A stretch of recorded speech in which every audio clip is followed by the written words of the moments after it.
Right now, we were supposed to have Lieutenant Colonel Frank Musisi speaking, but he won't be able to make it, though he is following online. He's with us online, so I would request you to give him a hand clap because he has been online and he's still there and he's watching us. Yeah. So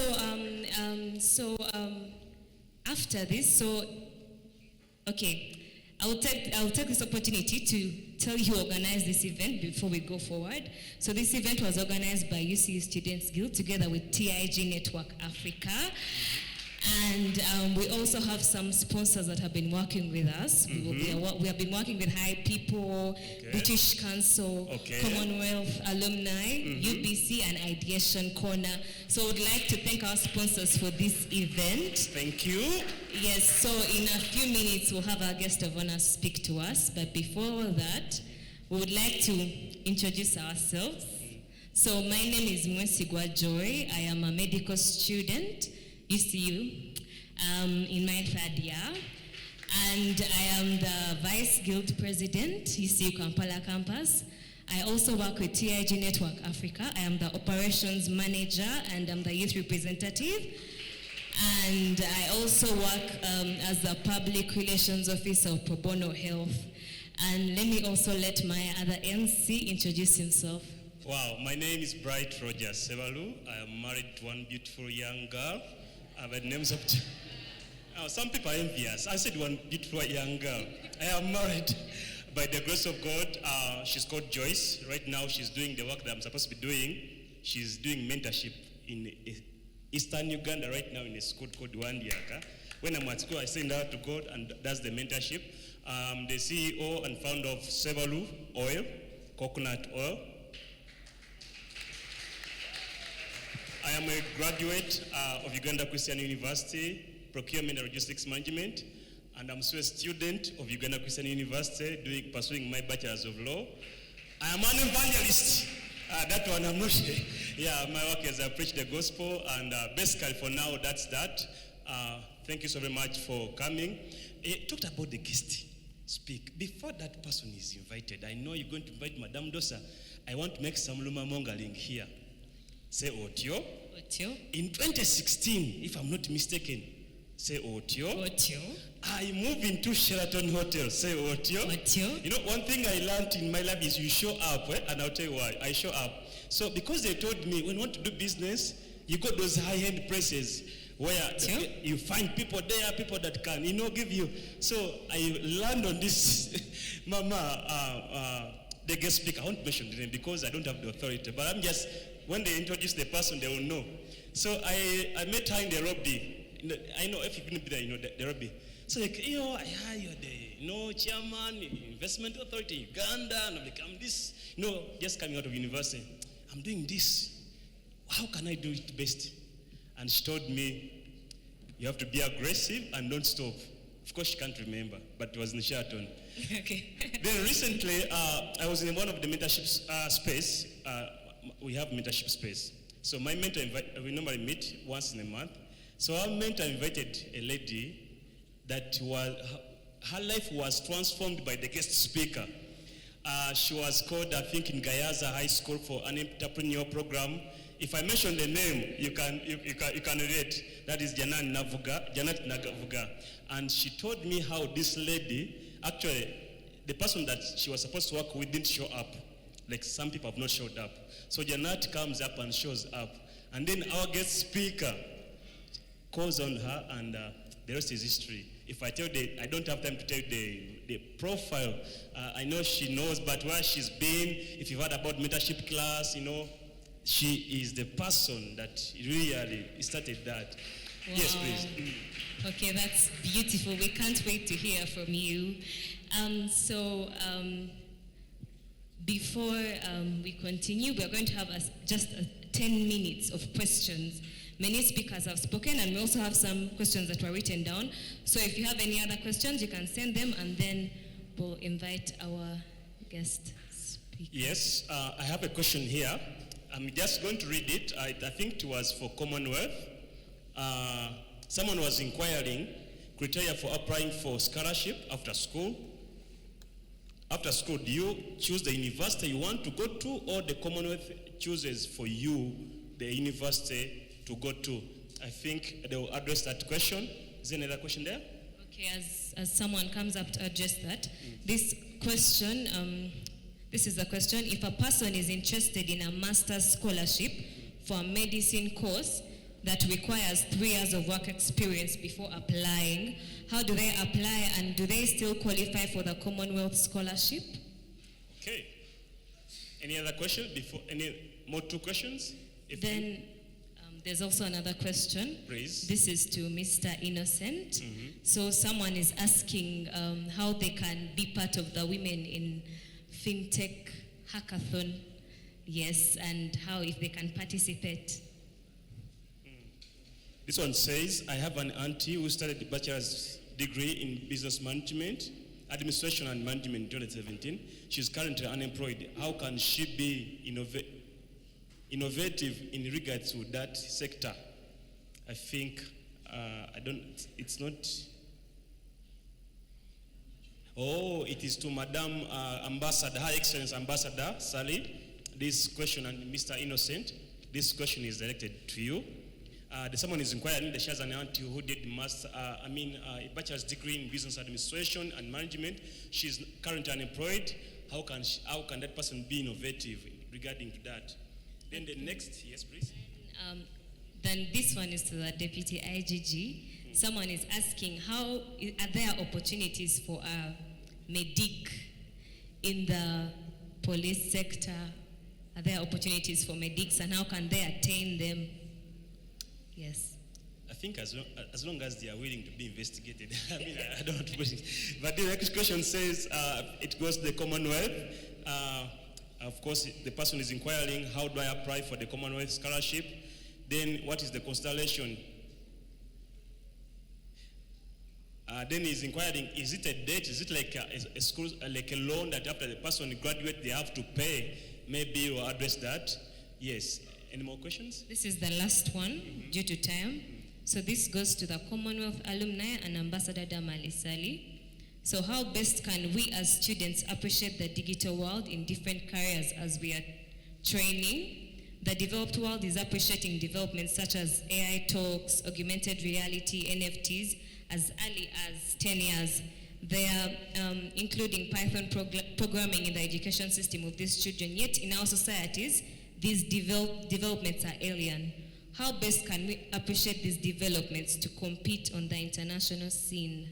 Okay. So those are the questions. So who should come first? Commonwealth. Commonwealth. The leaders said Commonwealth. Please come and respond. Is anyone to ready questions. to respond? Come on, let's clap for them as they come to respond to our queries. You can do better than that. If you want us to repeat the question. What is the first one? The first one is someone does medicine and they need through work experience. Will they be able to apply for the Commonwealth scholarships? For the Commonwealth, first of all, I would say that the Commonwealth has a cocktail of scholarships. There are around 4 of them. The Commonwealth Shared, the Commonwealth Masters, the PhD, the long distance.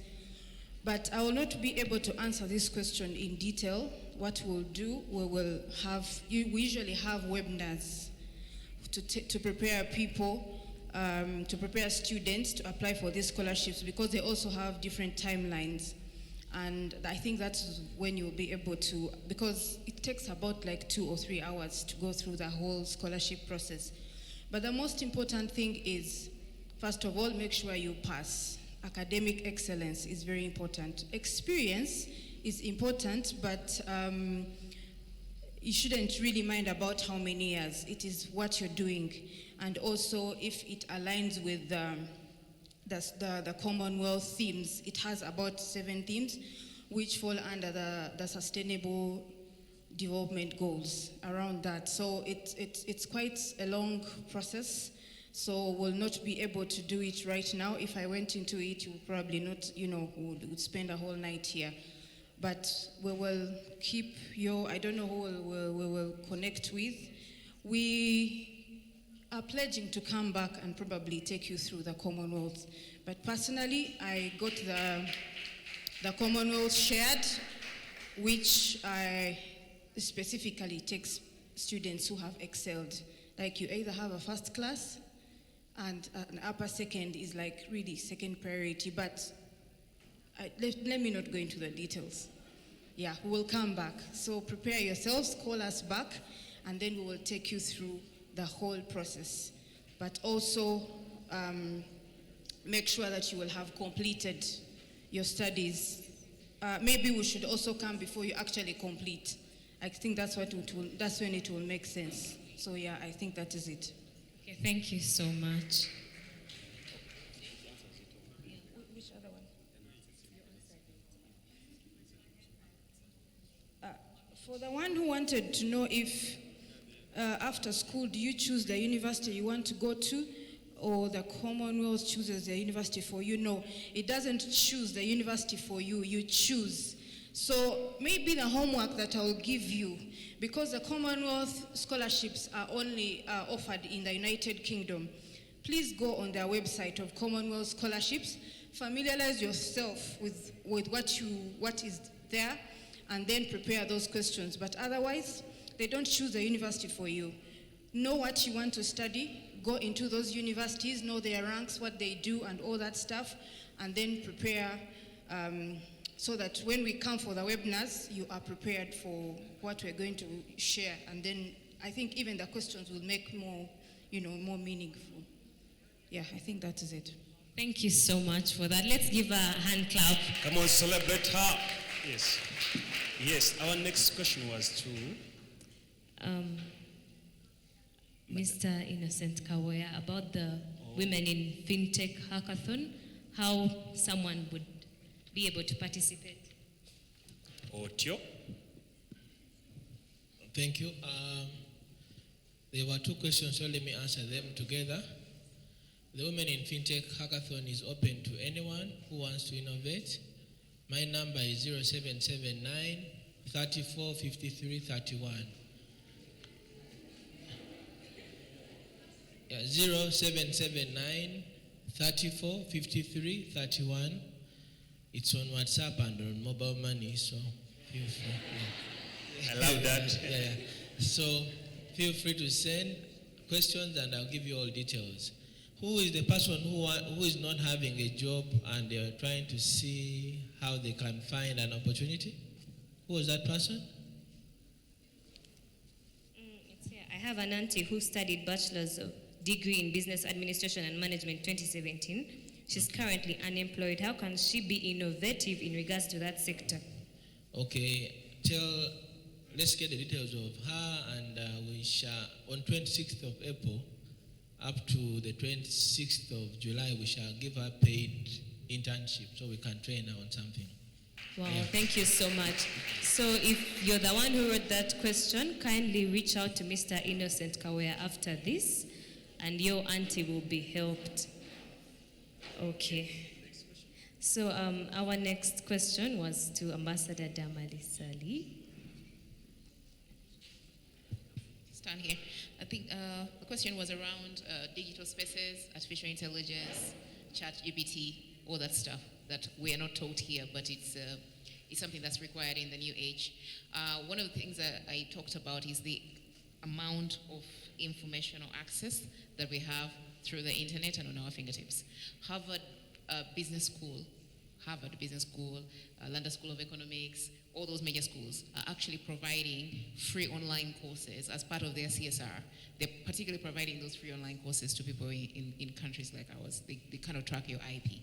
The reason why they're doing that is because they have a certain amount, of CSR that they want to offer. I encourage you to just Google right now free online courses from Harvard Business School.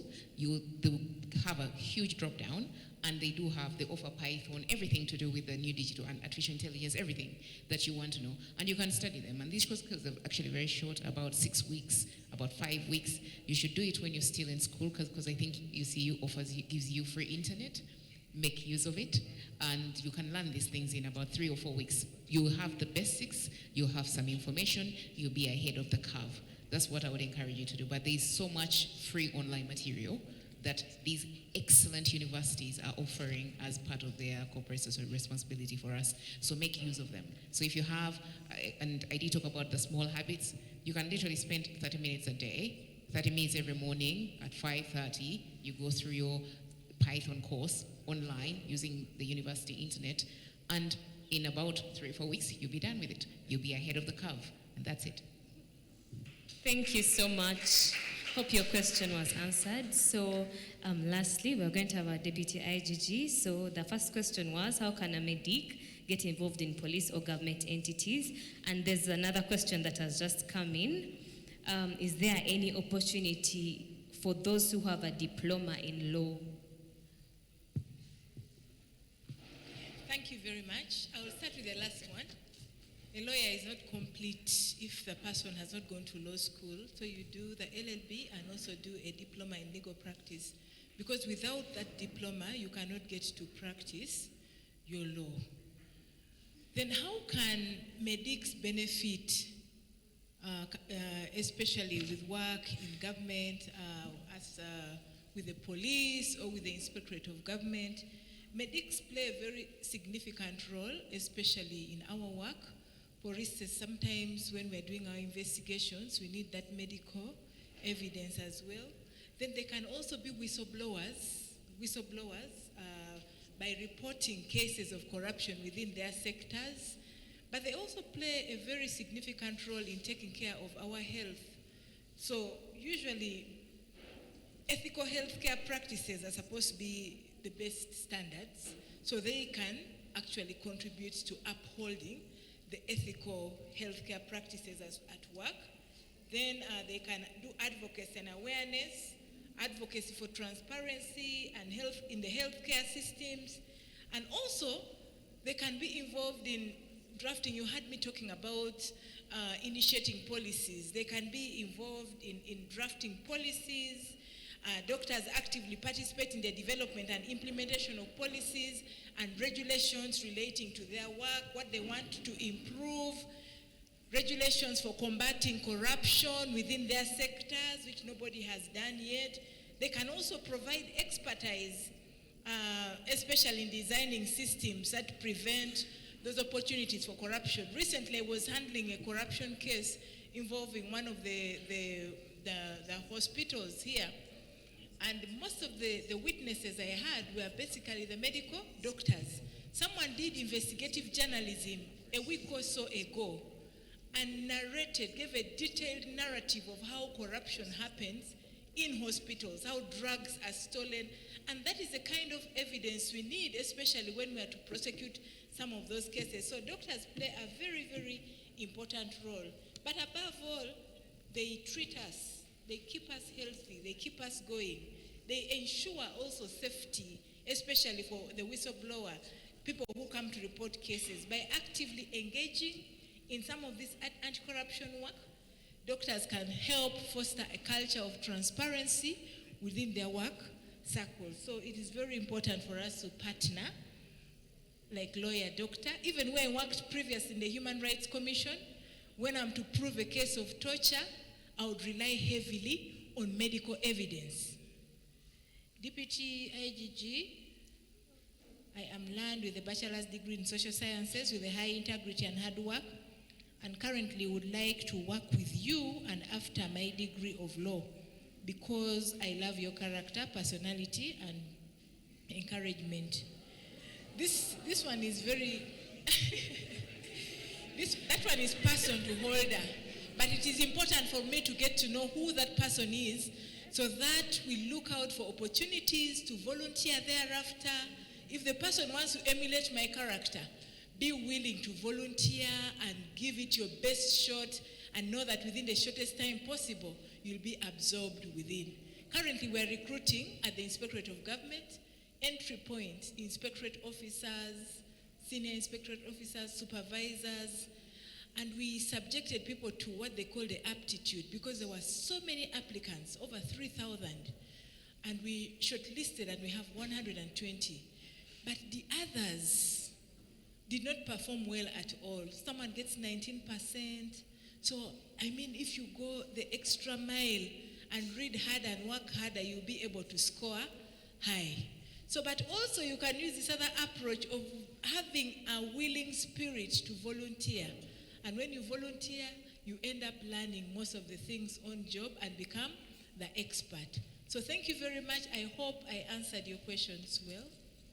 Well, thank you so much for that input. So lastly, there's one more question that looks very important. So someone is asking, do you think medical law as a course should be introduced to Uganda? Do you think medical law as a course should be introduced to Uganda? Medical law as a course, like I said, would be very, very important because you have to understand the two concepts of what law is and what medicine is. But now that you've seen the relationship between or the contribution of law of the doctors to legal work, I think it would be very, very important. And the universities that actually run that course on their programs, because medical law contributes significantly, especially in the work of lawyers. Because remember, sometimes you want to prove somebody's age, issues of DNA to prove parentage, issues, law and medicine really has got a balance. And it's very, very critical, especially to enhance the work of the lawyers in terms of producing evidence or prosecuting cases before courts of law. Yes. Thank you so much. Let's give a hand clap